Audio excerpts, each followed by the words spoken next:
How does the neural message propagate along the axon of a neuron and along the nerve?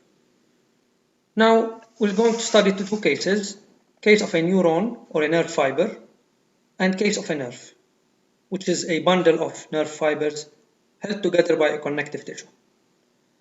We increase the intensity of stimulation from I1 to I6, and we record by the recording electrode the amplitude of the action potential in millivolts.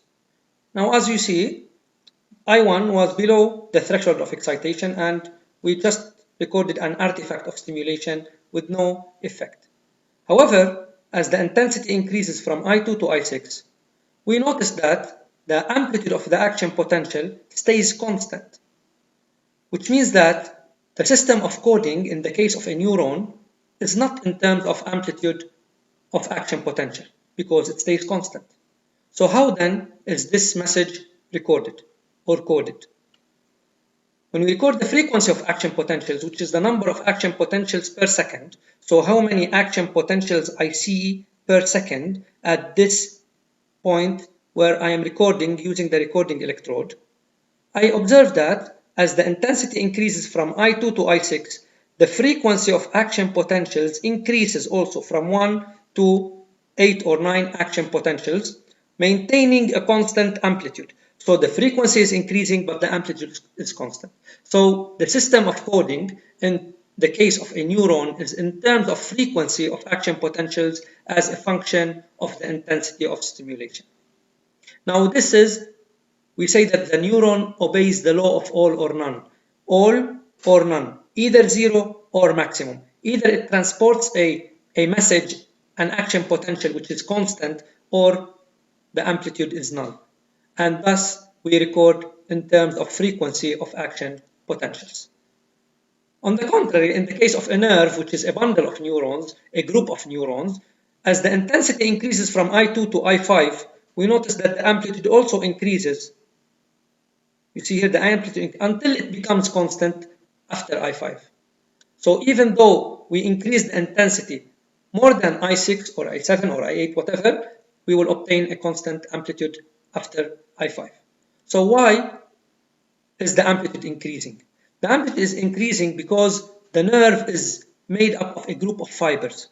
And each time you increase the intensity, the number of fibers that are stimulated increases until they are all stimulated. So after I5, even though I increase the intensity, the nerve fibers are all stimulated. So no more amplitude can be recorded, or no more increase in the amplitude can be recorded. Now here we see that the system of coding in the case of a nerve is in terms of amplitude of action potentials as a function of the intensity of stimulation. Now I5 corresponds to the maximum intensity beyond which the amplitude will stay constant. Also I1 is below threshold, and I2 represents the minimum threshold where it is the first intensity upon which I record an action potential.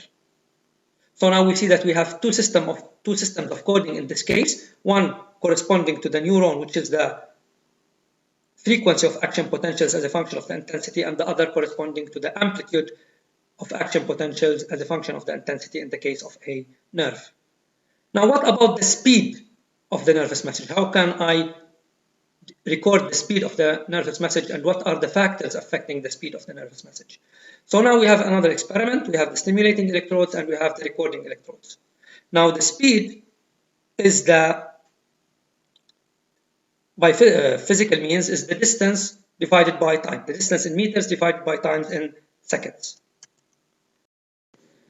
And as we said before, that the time of latency here corresponds to the time taken by the message to move from the stimulating electrode to the recording electrode.